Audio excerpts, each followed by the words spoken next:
Hi, I'm back. Hope you guys are enjoying our group this week. Today I want to talk about the sounds that you'll find in a yoga class.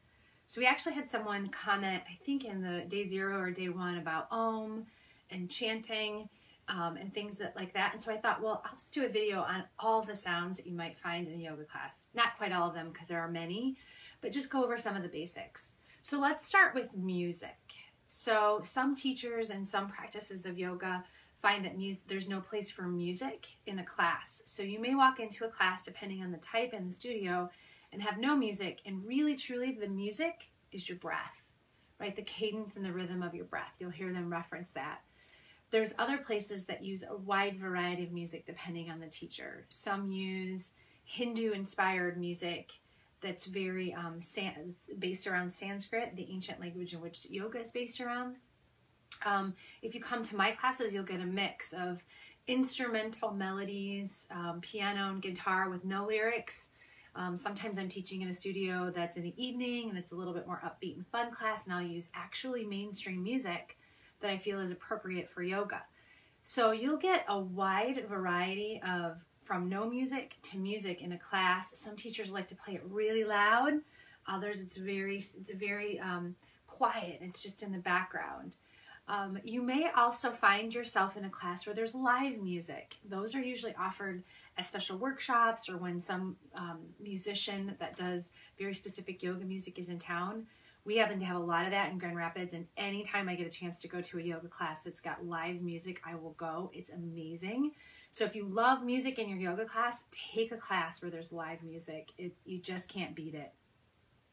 So second thing I wanted to talk about was Om. So someone actually had commented about Om.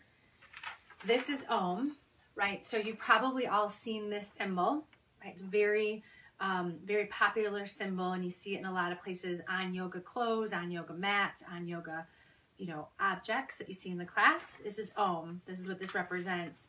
Om is just one of many sounds in the Sanskrit language. I could spend an entire week or more just going over Sanskrit, and I won't do that this week. If you have specific questions about the language itself, please feel free to ask me.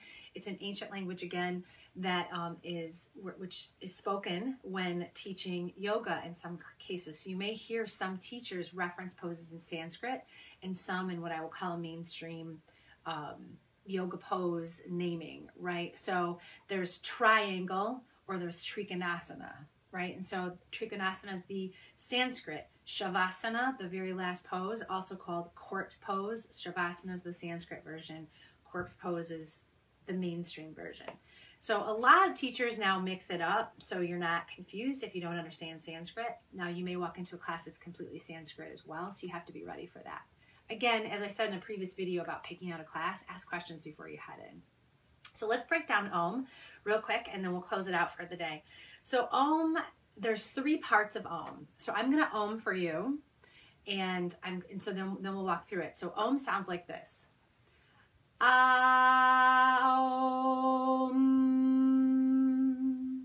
With the very last part closing the lips and feeling that vibration, it's really amazing.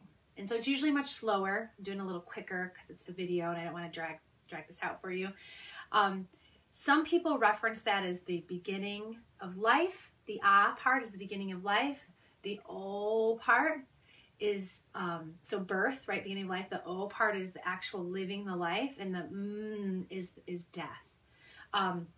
Some people also reference it as wake, dreaming, and sleep.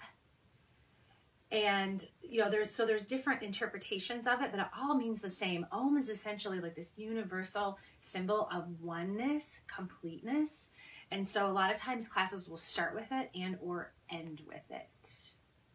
Okay, so Om can be a complicated thing. You can actually break down this symbol into the 3 parts I just talked about. If you have interest in that, seeing that, let me know. I can do that. I can actually break it down here. It's just a lot to digest, especially if we have beginners in the group.